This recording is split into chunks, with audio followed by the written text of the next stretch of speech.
It's Michael from redCHAIRdiaries coming to you from my library in Nova Scotia, Canada.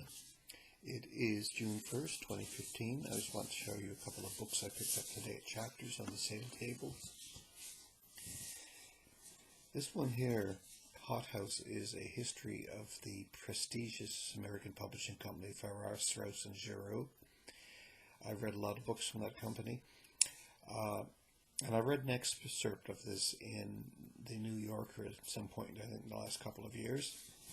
And it's from 2012, so it's $7.99 Canadian, and it was $32 in Canada, $28 in the States.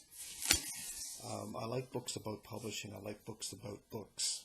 I like books about libraries. I like books about reading. So this is something that I will dip into. Whether I read the whole thing or not is another case. But another one from my collection about publishing. This one here is a surprise I came across. That is a representation of Philip K. Dick, the author of Do Androids Dream of Electric Sheep, which became the movie Blade Runner, Minority Report, Total Recall. Those are all suggested by stories from Philip K. Dick. And this book is called How to Build an Android. Might be too shiny for you. And the subtitle is The True Story of Philip K. Dick's Robotic Resurrection. And this was $10 on the sale table, and it had been $30 in Canada and $26 in the States.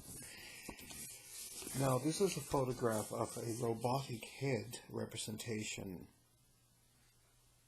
of Philip K. Dick. Not so easy to see, right?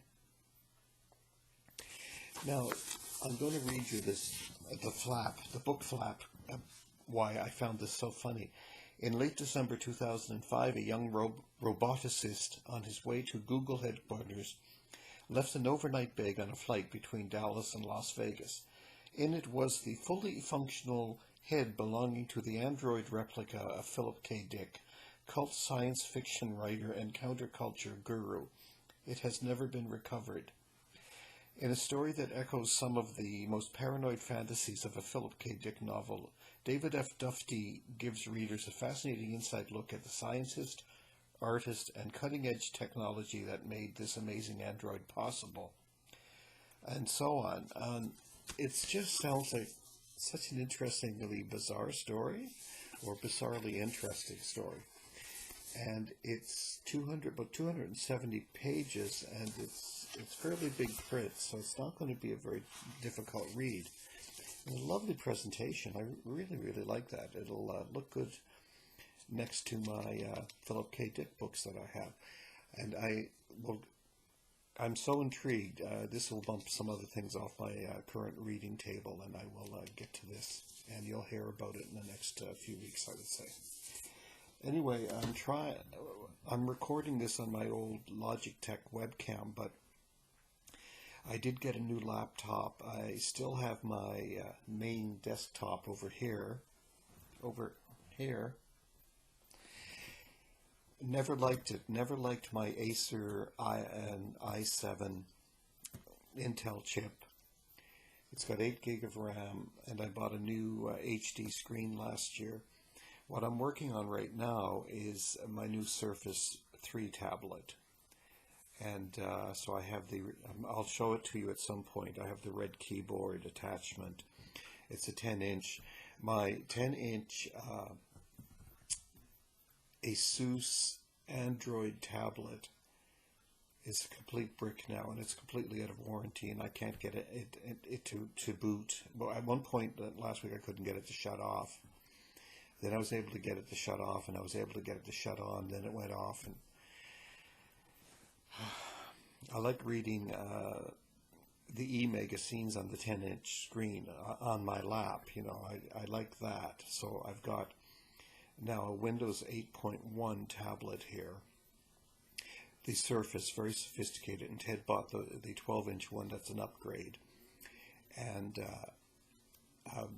Windows 10 is coming out supposedly the end of July, and we'll have a free upgrade for at least a year, and then we'll have to purchase it at some point if we like it.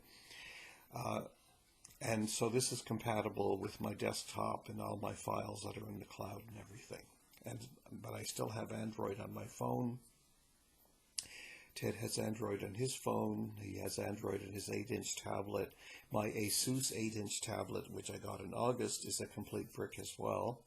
So I don't think I'll get any more Asus products. And then I have an 8-inch Windows tablet, and I was able to pull down all of my files and apps and things and put them on Surface the night I got it. The 8-inch tablet had some kind of burn-in on the screen, but I did a chat, a keyboard chat with HP support on Wednesday, and so they agreed with me that there was something wrong that was burned into the screen. Some kind of lights were coming through, from the background. And they sent a replacement, and UPS dropped in on Saturday with it. I was astounded from California that it came up here to Nova Scotia so quickly. So my Windows 8.1 8-inch tablet now is working well again. And that is the one that I do my e-book reading on when I take it to work before my shifts and during my breaks. So I like the 8-inch screen for reading text-based books. But I like the 10-inch screen for, as I said, like Next Issue, my subscription to Next Issue for magazines. And so it's nice. So I have the completely compatible detachable keyboard for this. Beautiful ultra high definition screen. The webcam that's built in is excellent as well, but I wanted to use my Logitech because I know the ins and outs of it very well. So anyway, this is a treat to ourselves that Ted and I got after we got the mortgage straightened out, and we keep working. We haven't had a vacation in 7 years, and so this some of these tech things are substitutions for having been able to, or not being able to afford to go away and things like that. So that's why we do things like this. We don't take drugs, and we don't go out to nightclubs and things like that. So I think we're entitled. Anyway, so I'll be back